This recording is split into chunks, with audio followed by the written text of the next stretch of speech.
having some serious problem. I said, what kind of problem? Everybody have problem in marriage. What is your problem? She said, he have a different opinion on something. And I said, what is it? And she said, I can't tell you inside here. But I said, honey, what happened in the marriage, in the bedroom, stays in the bedroom. It's like sugar and water. When you put the sugar in the water, they mix, they stay together. And you can't separate them. Amen. And especially if you put some lime juice in there. There ain't going to be no separation, brother. There's only going to be some digestion, don't it? Amen. The traditional family as we know it is in trouble. And the church is the doorkeeper of morality today. Yes. The launch of this marriage ministry is symbolic to the precedent the Apostle Paul set in his message to the Corinthians in 1 Corinthians 7 verses 1 through to 16. Read it when you have the time. Very interesting.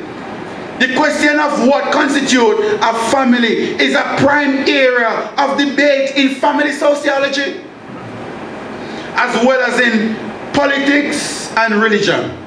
Everybody's trying to define the family, redefine the family, I should say, because there is a definition given by God. So social conservative tends to define the family in terms of structure, with each family member filling a certain role like mother and father. Sociology, on the other hand, tend to define family more in terms of the manner in which members relate to one another.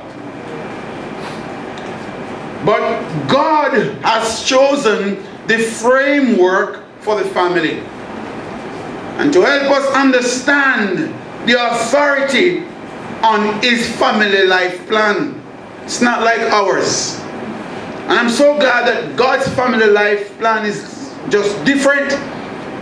And so when we start to think about marriage, if you don't remember anything from this sermon today, I want you to remember this. To know yourself is your first priority. Yeah. And so for those of you young women who are trying or awaiting your husband, you're going to get him. Yes. But make sure that when he comes, you know who he's coming to. Make sure that he's not coming to a figure that reflects a daytime soap opera. Make sure that he's not coming to a figure that only goes to church and can speak in tongues and sing. Because there are other activities that must be performed. Oh, yes. And you can't do it in church. Help me, Lord. The second thing I want you to take home from this sermon is that you have a responsibility to your spouse that is sealed by God.